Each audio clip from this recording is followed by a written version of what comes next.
Have you ever been to a party where everything that could possibly go wrong did? Well, that's exactly what happens next in our story. After Wickham's shocking revelations about Darcy, Elizabeth is completely captivated by him. She tells her sister Jane everything, but gentle Jane finds it hard to believe anyone, especially a friend of Mr Bingley's, could be so cruel. Elizabeth, however, is convinced Darcy is the villain. Just then, an invitation arrives.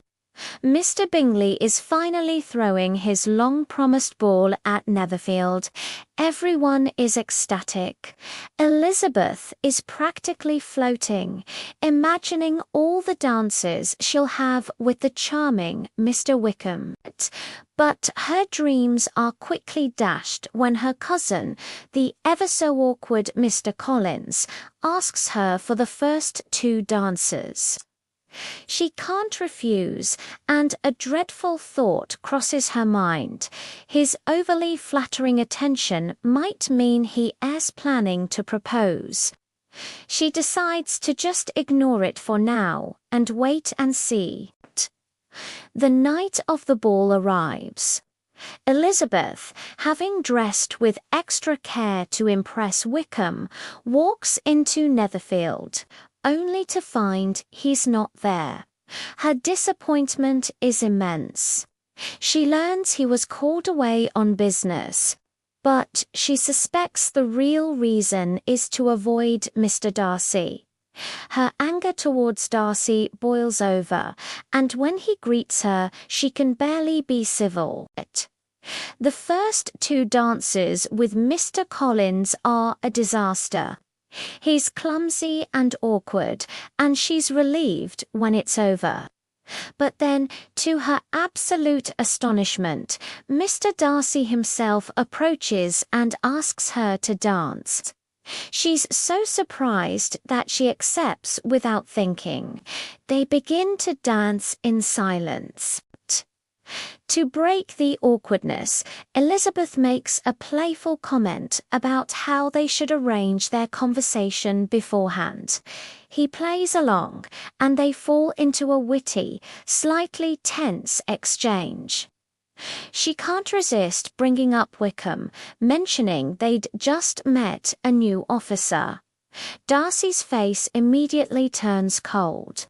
He warns her that while Wickham makes friends easily, he isn't so good at keeping them. Elizabeth retorts sharply that he was unlucky enough to lose Darcy's friendship in a way that will affect him for life. The tension is so thick you could cut it with a knife, and the dance ends shortly after, as if her evening wasn't already a roller coaster. Elizabeth then has to watch her family's embarrassing behaviour. Mr Collins awkwardly introduces himself to a frosty, Mr Darcy. Her mother, Mrs Bennet, talks loudly for all to hear about her hopes for Jane's marriage to Bingley right within earshot of Darcy and the Bingley sisters. And to top it all off, her sister Mary performs several songs at the piano rather poorly. Elizabeth is mortified. Throughout the rest of the night, Mr Collins sticks to her like glue, and she's only saved by her friend Charlotte Lucas, who kindly distracts him. Darcy keeps his distance, often standing alone nearby, but never approaching. By the end of the night, it's clear the Bingley sisters are more than ready for the Bennets to leave.